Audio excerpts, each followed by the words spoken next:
citizenship status is clouding the purpose of digital Pakistan in the greater public interest. I have submitted my resignation from the SAPM role. I will continue to serve my country and PM's vision.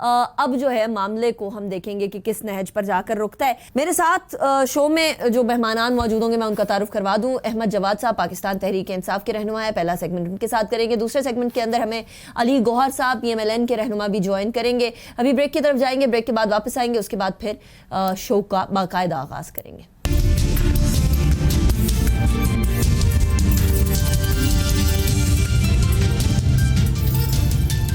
Welcome back after break. Break پہ جانے سے پہلے میں نے آپ کے سامنے کچھ ٹاپکس رکھے. دانیہ ادروس صاحبہ اور ڈاکٹر ظفر مرزا دونوں کے استعفے اور اس کے بعد کتنے استعفے آنے اس کے حوالے سے بات کرتے ہیں. احمد جواد صاحب آپ کی طرف ہی آؤں گی. Dania Idroos special assistant to prime minister آئیں, بہت تعریفیں کی گئیں کہ یہ جو ہیں یہ گوگل سے آئی ہیں اور یہ پاکستان کو ڈیجیٹل پاکستان کا جو خواب عمران خان صاحب کا ہے وہ صحیح کر کے دکھائیں گی. ظفر مرزا صاحب ان کو لگایا جاتا ہے SAPM ہیلتھ کے حوالے سے پورا کا پورا سسٹم وہ دیکھتے ہیں کرونا کے دوران, اور این جب اس ٹائم پر, اور یہ انہوں نے اپنے ٹویٹ میں بھی کہا کہ میں اس ٹائم پہ چھوڑ کے جا رہا ہوں جس ٹائم پر کرونا وائرس کے کیسز بہت کم ہو چکے ہیں, they've already gone down. ان دونوں کو کا استعفیٰ آنا, اور اس کے بعد میرے ذرائع مجھے یہ کنفرم کر رہے ہیں کہ استعفیٰ آیا نہیں ہے, استعفیٰ لیا گیا ہے. یہ کیا چل رہا ہے جواد صاحب؟ کیا اور بھی استعفے آنے والے ہیں؟ کچھ میرے ذرائع یہ بھی بتا رہے ہیں کہ ابھی دس از ناٹ دا لاسٹ, اس کے بعد بھی کچھ استعفے آ سکتے ہیں. اچھا دیکھیں انیکا, ایک کوٹ ہے کہ there is only one thing in the world which is constant and that is change.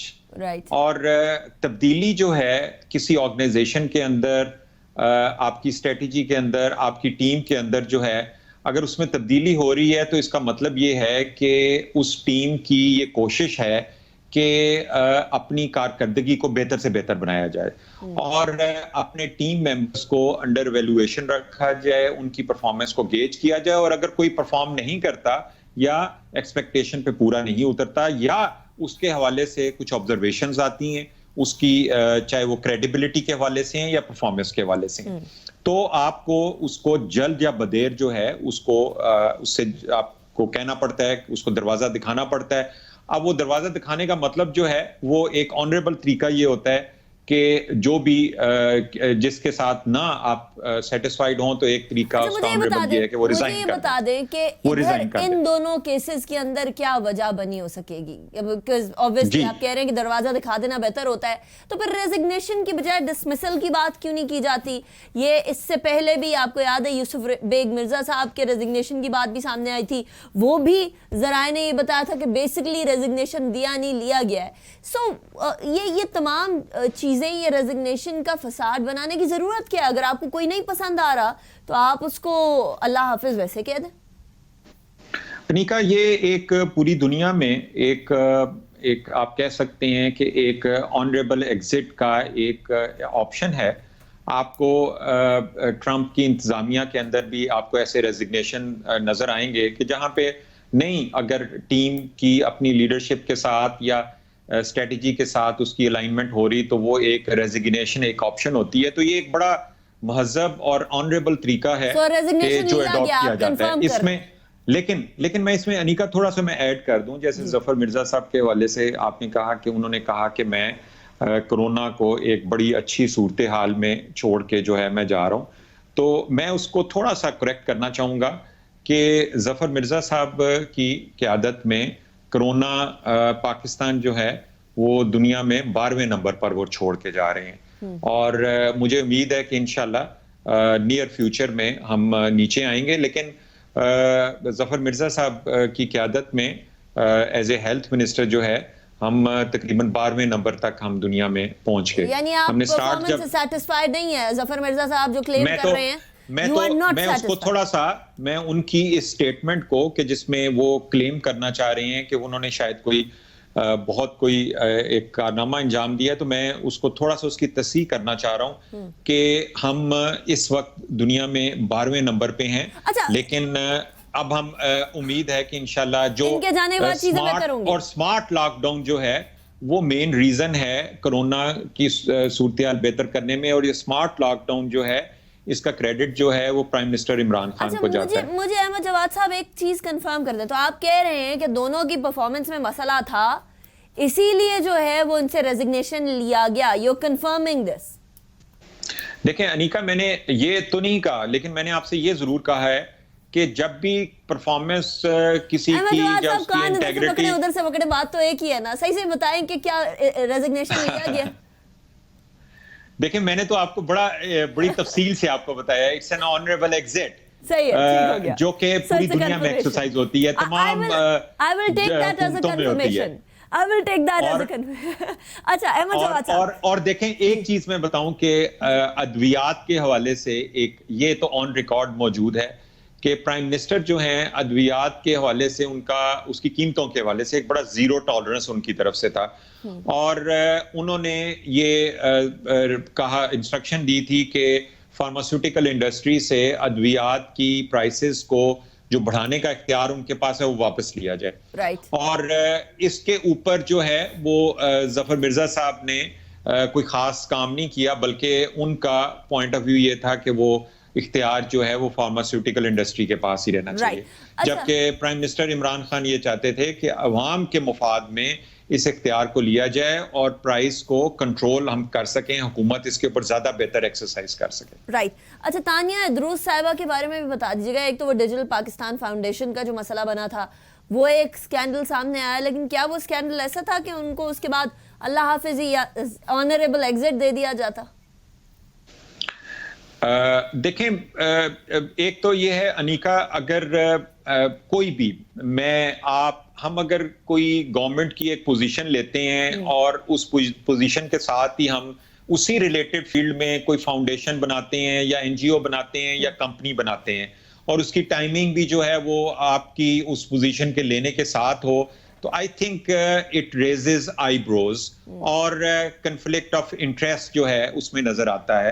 آپ کو کیا ضرورت ہے کہ جب آپ کو ایک ذمہ داری دی گئی ہے جس کا تعلق گورنمنٹ کے ساتھ ہے, اس کے پیرلل جو ہے کوئی فاؤنڈیشن کریٹ کرنا یا کوئی اور, آپ یہ جو بھی گورنمنٹ میں رسپانسبلٹی لیتا ہے, ذمہ داری لیتا ہے, یہ آئی تھنک ایک بڑا کلیئر کنفلکٹ آف انٹرسٹ ہے. یہ میں آپ کو ایک پروفیشنل اوپینین اپنے طور پہ دے رہا ہوں کہ دس از ناٹ رائٹ, یہ نہیں ہونا چاہیے. اور انہوں نے کیوں کیا یہ مجھے نہیں پتا, جو ان کی جسٹیفیکیشن ہے جی کہ ہم تو اس کو ایک ویلفیئر اور ان چیزوں کے, جب آپ حکومت میں ایک ڈیجیٹل ویژن لے کے آنا چاہ رہے ہیں تو آپ ویلفیئر وغیرہ چھوڑ دیں, وہ کوئی اور کر لے گا, لیکن آپ اس فیلڈ کے حوالے سے کوئی بھی اور پیرلل آرگنائزیشن اور اس کے بورڈ میں آپ خود ہوں گے تو دین people will ask questions, لوگ سوالات کریں گے. یہ وزیر اعظم صاحب کو اس بات پہ غصہ چڑھا تھا جب یہ چیز سامنے آئی تھی, کیونکہ یہ پہلی دفعہ عمر آر قریشی جو ہیں انہوں نے میرے پروگرام میں یہ بات کی تھی, جب یہ ان کے سامنے بات آئی وزیر اعظم صاحب کے,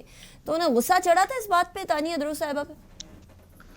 دیکھیں انیکا, آئی ایم ناٹ اویئر کہ پرائم منسٹر کو کس ٹائم پہ اور کس بات پہ غصہ چڑھا ہوگا, لیکن میں آپ کو صرف یہ بتا سکتا ہوں, knowing him well from a very long time, ان کے سامنے جب کوئی کرپشن یا انٹیگریٹی کا ایشو آتا ہے تو وہ بہت اپسیٹ ہوتے ہیں.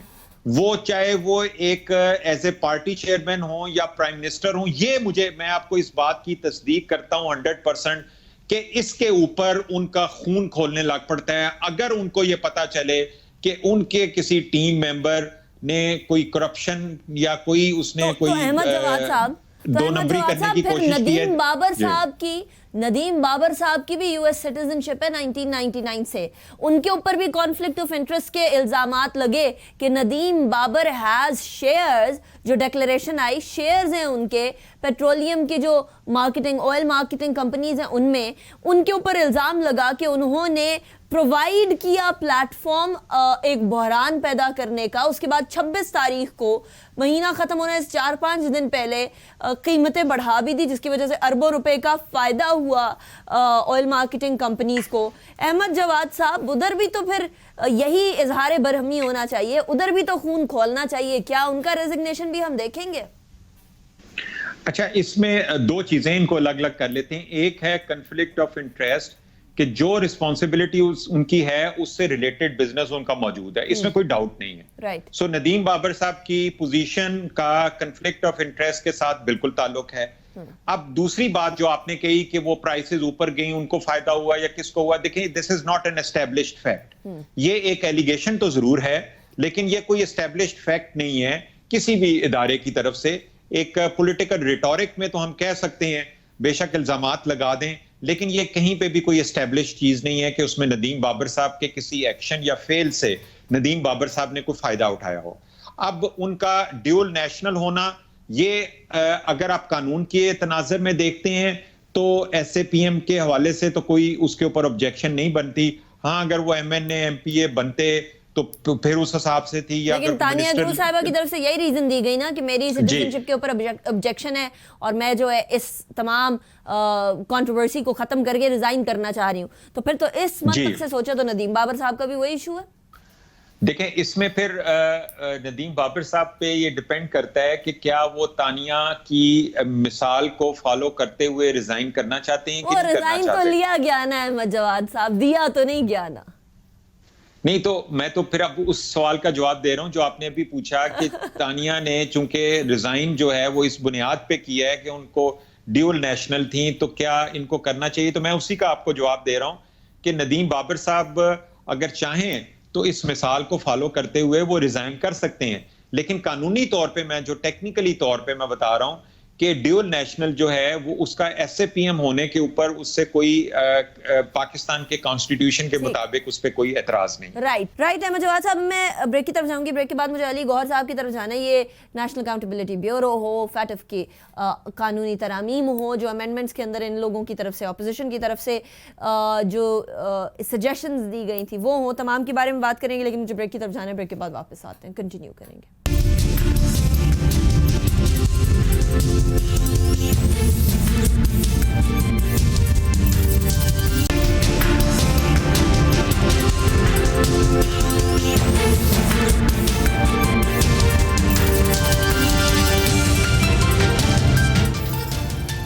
Welcome back after break. Break پہ جانے سے پہلے ہم بات کر رہے تھے تانیہ ادروس اور ڈاکٹر ظفر مرزا کی استعفوں کے حوالے سے. اب ذرا بات کرتے ہیں جو نیب کے ترامیم سجیسٹ کی گئی تھیں اپوزیشن کی طرف سے. آج بھی اس پہ شہزاد اکبر صاحب بات کرتے رہے, پریس کانفرنس کی انہوں نے. علی گوہر صاحب, سب سے پہلے سوال میں آپ کی طرف ہی لے کر آؤں گی. یہ اتنی زیادہ کنفیوژن آج بھی پارلیمنٹ کے اندر رہی, اتنی زیادہ اس طرح کی ڈیبیٹ تھی کہ وہ ڈیبیٹ کم اور لڑائی زیادہ لگ رہی تھی. مجھے یہ بتائیے کہ آخر آپ لوگ نیب کو غیر فعال ادارہ بنانے کی کوشش کر رہے ہیں, کیا آپ لوگوں کا اصل ایم یہ, اپوزیشن تو یہ کہتی ہے, اور یہ ایف اے ٹی ایف کا جو قانون ہے یہ تو پورے ملک کے مفاد میں ہے, تو اس کے اندر تو کوئی ڈیبیٹ ہونی نہیں چاہیے تھی. گورنمنٹ کہتی ہے آپ اس کو اور نیب کی ترامیم جو آپ نے سجیسٹ کی ان کو نتھی کرنا چاہ رہے ہیں. شکریہ نکا. دیکھیں صورتحال یہ ہے کہ جیسا کہ آپ نے ذکر کیا ہے اس کا نیب کے حوالے سے, پہلے تو بات یہ ہے کہ نیب جو ہے وہ بالکل بھی ایک غیر فعال ادارہ نہیں ہے.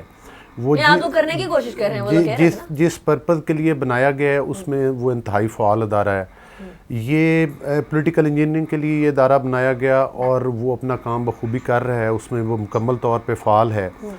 جس کو اپوزیشن رہنما کو جس کا بھی وہ کیا کہتے ہیں کہ بازو کو ذرا گھمانا ہو تو اس کو آپ 90 دن کے ریمانڈ پہ صرف بغیر کوئی ایک الزام لگا کے آپ پکڑ سکتے ہیں, اور اس کے بعد چاہے وہ 1 سال 2 سال وہ جیل کی سلاخوں کے پیچھے پڑا رہے, اس کے اوپر کوئی ریفرنس دائر نہ ہو, اور چاہے اس کے جو مطلب دوسری طرف پکچر یہ ہو کہ بی آر ٹی پشاور پہ نیب ایکشن نہ لے رہا ہو تو کوئی نیب سے پوچھنے والا نہیں کہ آپ کیوں نہیں لے رہے. وہ اپنا فارن فنڈنگ کیس جو ہے وہ اس کو نظر نہیں آئے گا. نیب والوں کو معلوم جبہ والا ایشو جو ہے وہ آپ دیکھ لیں. مطلب ہے کہ ایسا کیا حسن اتفاق ہے. دیکھیں باتیں تو کرنی چاہیے نا کہ جو گھما پھرا کے نہیں, کھلی باتیں کرنی چاہیے. ہم چاہتے ہیں ایک ایسا نیب ہو جو ہر کسی کی اکاؤنٹیبلٹی کرے, جو پولیٹیکل وکٹمائزیشن نہ کرے, اور چاہے کوئی گورنمنٹ میں بیٹھا ہے چاہے پرائم منسٹر سے بھی پوچھا جائے کہ جو میری بات مکمل ہونے دیں, پرائم منسٹر سے بھی پوچھا جائے کہ اگر آپ نے اربوں روپے کا پیسہ چینی سے اور آٹے سے آپ نے اور آپ کی اے ٹی ایم نے چرایا,